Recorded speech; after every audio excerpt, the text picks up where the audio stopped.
Good evening. My name's Cely G. I'm from Narragansett, and I've been listening all evening and trying to decide what does the committee need to hear. What's my goal for being here? You know, I could talk about when I was a freshman in high school and a senior died suddenly of appendicitis, and the nuns were very sad about it, but we weren't going to say prayers for her. Well, I already knew as a surgeon's daughter that you just don't die of appendicitis in the 70s, and I'd already overheard the adults in my household talking about the botched abortion and the sepsis and what really killed the poor girl and why she wasn't going to get prayers because the church felt she died in sin.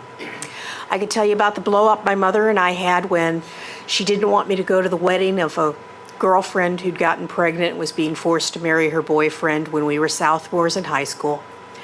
My mother said, "Don't you ever think you're getting pregnant and carrying it to term as long as you're living in this household." And my response at that time as a sophomore in high school was, "Honey, I'd been to New York and back before you even knew I was gone. I've been pro-choice that long in my lifetime." I lived in Missouri. I lived in Nebraska. I spent a long 20 years in the great state of Texas. I've probably heard every single religious argument related to this, and I think you guys probably have too. So that's not what I want to talk about tonight. What I really want to talk about tonight is that, as you've already heard multiple times, the polls show that Rhode Islanders support choice.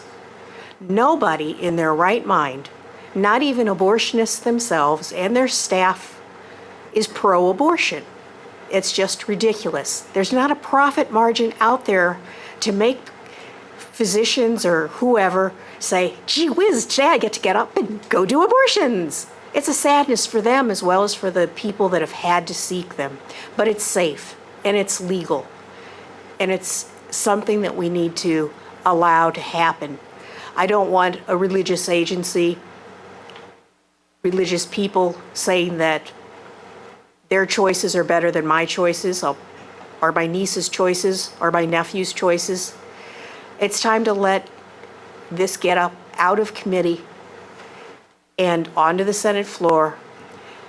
And I sympathize with you as a committee. You may be getting pressure from the leadership to kill the bill. It's happened before here, other places. I totally sympathize with that. You know, I totally sympathize with any legislature who does not want to support this bill because of their own personal religious beliefs. I sympathize with that. I believe in separation of church and state. So I think that those people, whoever they are, certainly have a right to not vote on the bill. You can recuse yourselves. There's no reason why you have to take a public position one way or the other. That's fine with me. If you can't separate your personal religious beliefs from what should be a right to free use of my judgment on how I will deal with my body, then step back. The other people who should step back from voting on this when you let it out of this committee to go to the floor, I think that they need to talk to their constituents. Whether it's telephone polling or listening to the calls they're getting, if your constituents support the bill and you personally do not, then do your job and step out of taking the vote at all, or do the more honorable thing and vote against your own personal conscience. I don't envy you as legislators. You face tough decisions, and this one is very tough.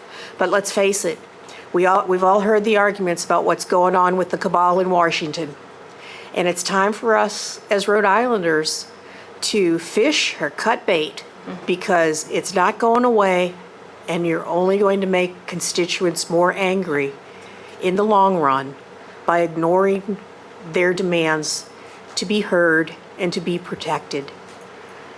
And so I hope that you go forth with a clear conscience and at least pass it out of committee and let leadership and your colleagues on the floor share the heat, to be quite blunt. So have courage, move forward. Otherwise, let's go fish. Thank you. Any questions or comments for this witness? Senator Nesselbaum. Ma'am. Yes, briefly, Madam Chair. I'll take this opportunity to say that, I have been on record already in the Senate as saying that, when the details of a particular piece of legislation are known and done, and anything that has to be worked out in terms of technical amendments or language amendments are made, there is a time that we legislators have to fish or cut bait, as you said. And I, for one, am very in favor of taking a vote up or down. Democracy is an amazing process, and who knows, exactly where that will end, but what we will do is know where each of us stands on important issues, whether it's this bill or other bills. When the details of it are done, I stand with you, ma'am, and the others who have said that now is the time to take the vote. At least the public can know where each of us stands. You either you agree with us or you don't, but at least then people can take appropriate action, whatever that may be for them in terms of voting or otherwise. But your stories, all of your stories, are just incredibly poignant and incredibly moving. And I'm so moved that it has taken the election of this president to get so many out. I mean, I see people here on this and other issues before us that have not been to the State House either ever or in years. So keep up the great pressure, keep up the great political action. It is getting through to all of us, I promise you. Thank you.